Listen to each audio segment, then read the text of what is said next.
Silakan Pak Aris. Ya, terima kasih Pak Tito. Assalamualaikum warahmatullahi wabarakatuh. Selamat siang Bapak Ibu sekalian. Syukur alhamdulillah pada kesempatan ini saya bertemu wajah-wajah baru. Banyakkan wajah-wajah baru karena saya juga menangani hal yang baru.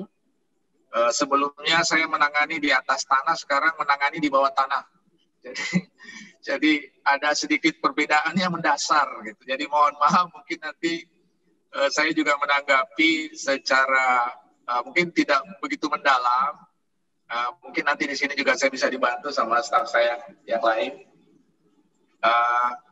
Terima kasih diberikan kesempatan yang pertama. Yang kedua, selain saya masuk duluan, saya juga ada antrian yang lain di ruang sebelah. Jadi nanti juga saya akan gabung di situ. Ya, baik. Terima kasih Bapak Ibu sekalian atas penyampaian informasi dari APMI terkait dengan database data yang saya tahu adalah alat pengeboran.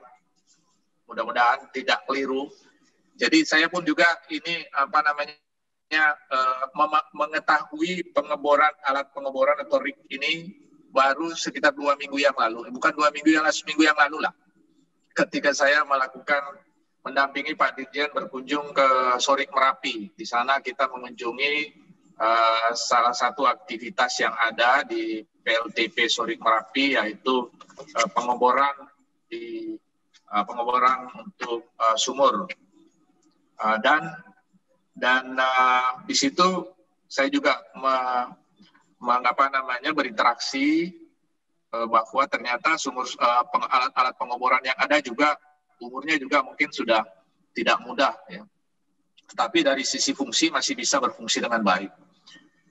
Nah, dengan adanya forum yang dibangun ini dan juga adanya database yang dibuat yang memudahkan untuk bisa kita saling bertukar informasi dan juga ini menjadi satu wadah bagi pelaku usaha jasa pengeboran, baik untuk yang minyak maupun yang migas maupun yang panas bumi, karena kelihatannya sama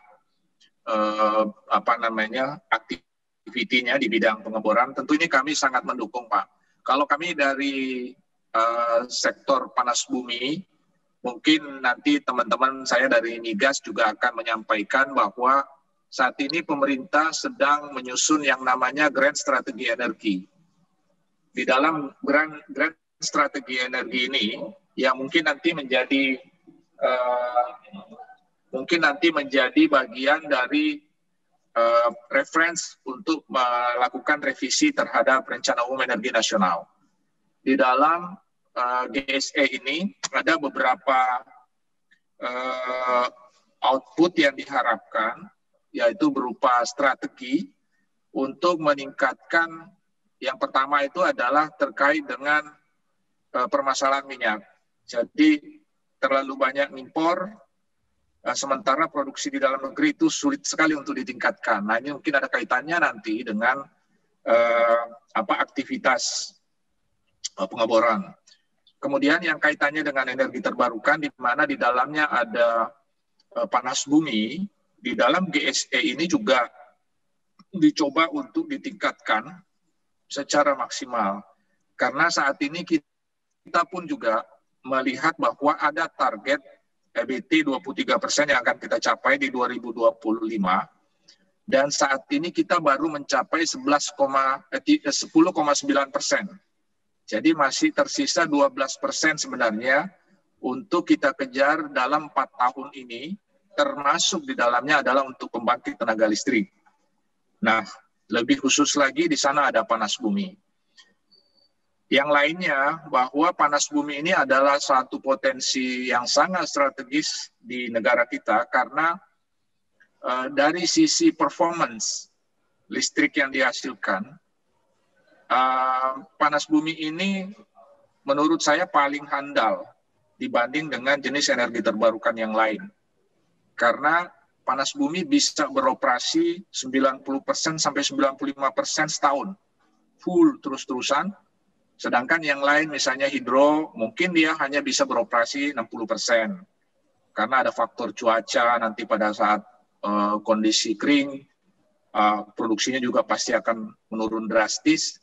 Lalu PLTS optimalnya pada saat siang hari saja, mungkin kalau di total itu mungkin hanya 4-5 jam saja, sehingga CF-nya atau capacity factor-nya juga hanya sekitar 17%. Kemudian Bayu juga demikian, mungkin best practice-nya mungkin di sekitar, kalau di Indonesia mungkin di 35%. Lalu bioenergi mungkin ya agak tinggi, bisa sampai 80%, tetapi itu kan sangat tergantung juga dengan keberadaan feedstock.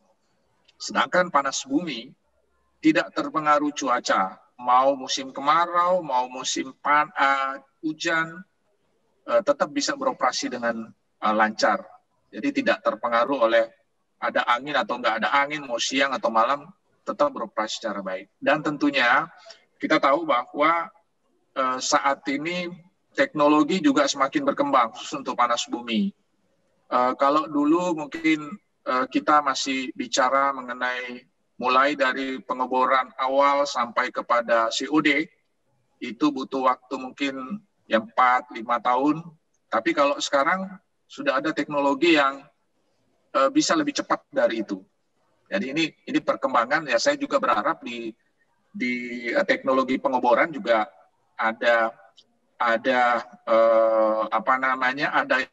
inovasi-inovasi, karena kita tahu bahwa teknologi pengeboran ini kan juga bagi kita bukan pekerjaan yang baru kemarin, tapi ini sudah sangat tua yang ada di Indonesia, khususnya untuk minyak. Kalau panas bumi mungkin memang masih ya mungkin baru berumur 40 tahun ya, tapi untuk minyak pasti sudah jauh lebih panjang lagi. Dan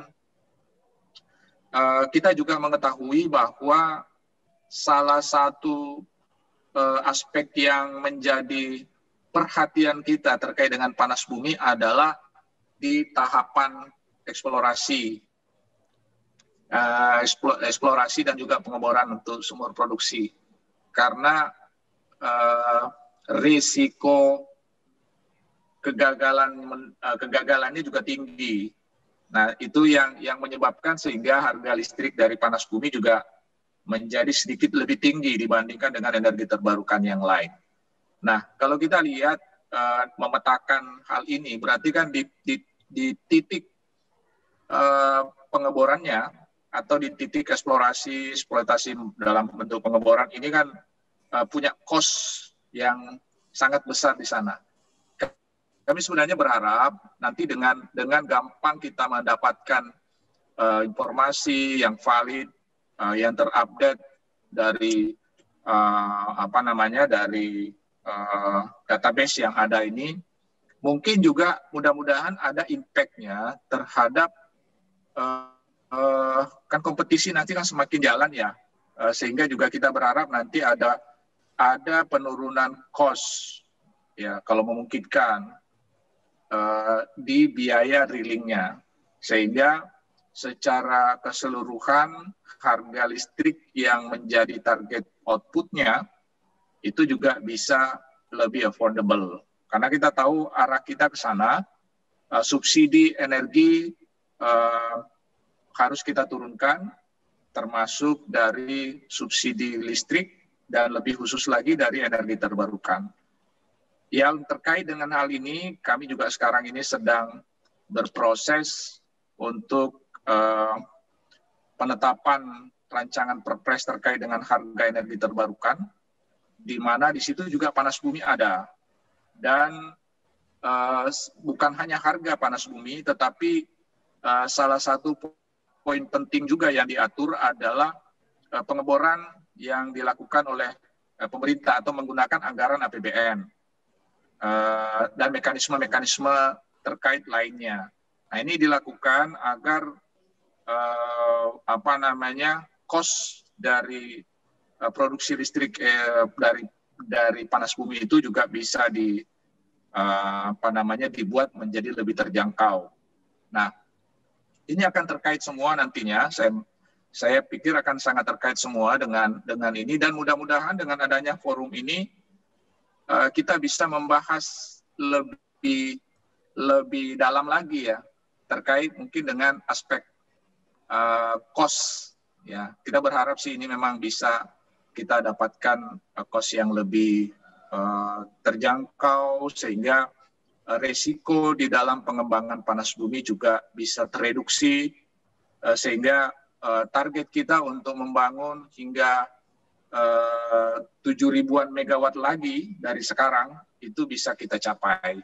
Karena kalau kita sekarang lihat baru sekitar 2.130 mega yang sudah atau yang masuk di dalam pipeline kita atau dalam roadmap kita, ada tambahan lebih dari 7.000 megawatt lagi, sehingga tentunya nanti kebutuhan akan pengeboran itu menjadi sangat penting.